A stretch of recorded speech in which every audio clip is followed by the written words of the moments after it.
Welcome to my second debate of the week. It is warm in my apartment right now. It's nearly 90 degrees. I got no AC. It don't work. You have to save money wherever you can. And me, I got to save money, so I didn't buy no AC. And I know you're going to say, what the hell is wrong with you? You don't have a lot of money. You got to deal with it. Just spent $130 on a new, used computer that now malfunctioning. So I got to get the damn thing fixed. I am buying another computer because after I get this one fixed, I'm going to sell it to somebody, I believe. That's what's going to happen. They are asking for it, so I said I'd fix it and I'll sell it to them. So if I'm lucky, I'll get a good enough money that I can buy a new computer, not a seller refurbished. Don't get seller. Get a manufacturer refurbished or brand new. That's just me. Okay, this is about Rtruth. This is sad, man. I said this in my Battleground pay-per-view that there's been 3 guys who have been in the company longer than anyone who are black wrestlers. The oldest is Mark Henry. The second one, I believe, is Kofi Kingston. I believe he was there longer than Rtruth. And then it's Rtruth.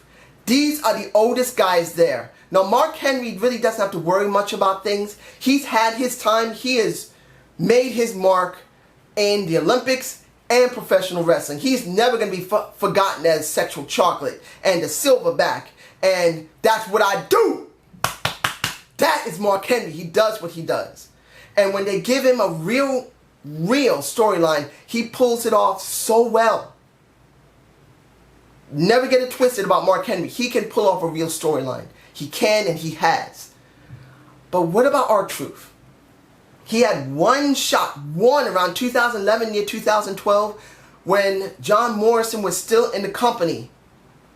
So that was the only time when he was allowed to be varied and truly show his true versatility as a heel. He was such a great heel. And he was able to transition that heel bit into a face and people liked it.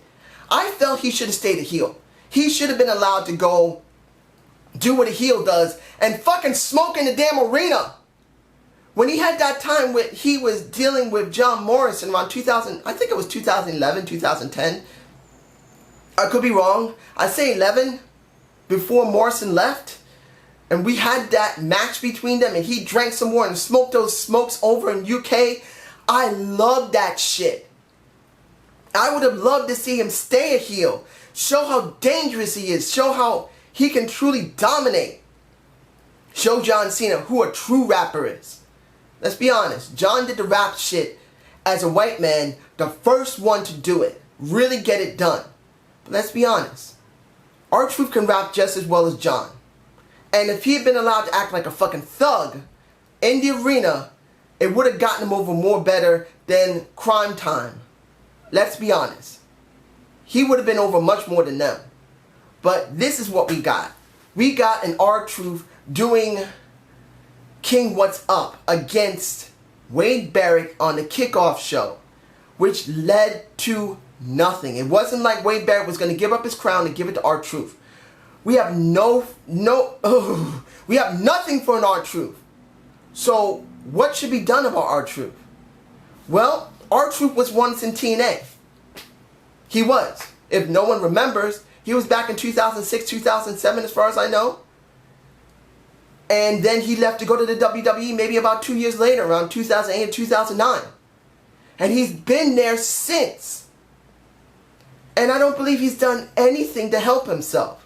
But don't get me wrong, they're paying his ass good. Oh, they're paying him some good money to come out there and act like a total idiot.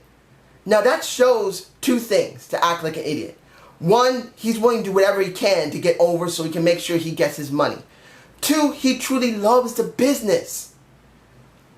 Like Austin once said, you do whatever these motherfuckers want to make them entertained.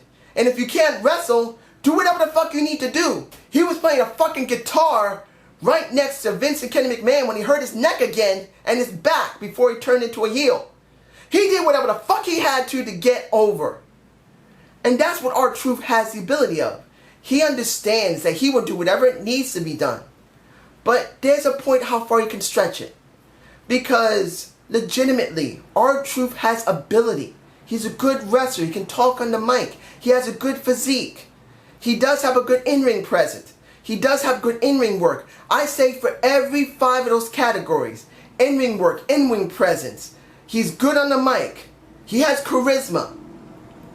And he has a good physique. He's halfway on all of them.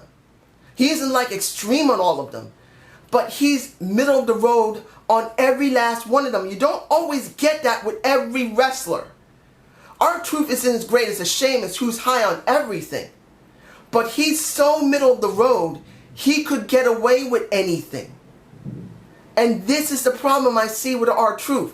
He's not going to be kicked off the WWE roster for any reason because they know how good he is. He's like a Kofi Kingston. Kofi's almost as good as Rtruth, but he just doesn't have the charisma of Rtruth. He just can't talk as well as Rtruth. And I believe the reason he can't talk as well is because he's never had a real good spot to really practice.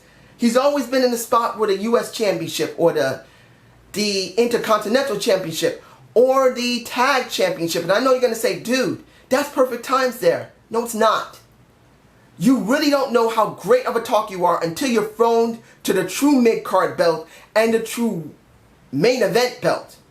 The work you do in the lower card is nothing compared to what you do with the title belt and the workhorse belt, which now has become a lower card belt. This is what we have. But with Rtruth, you could tell he can pull it off. But what should be done with him? Should he leave? He's not going to leave. I know this. If he could listen to me, would I tell him to leave? Honestly, I don't know. TNA's not doing well. RH is not great.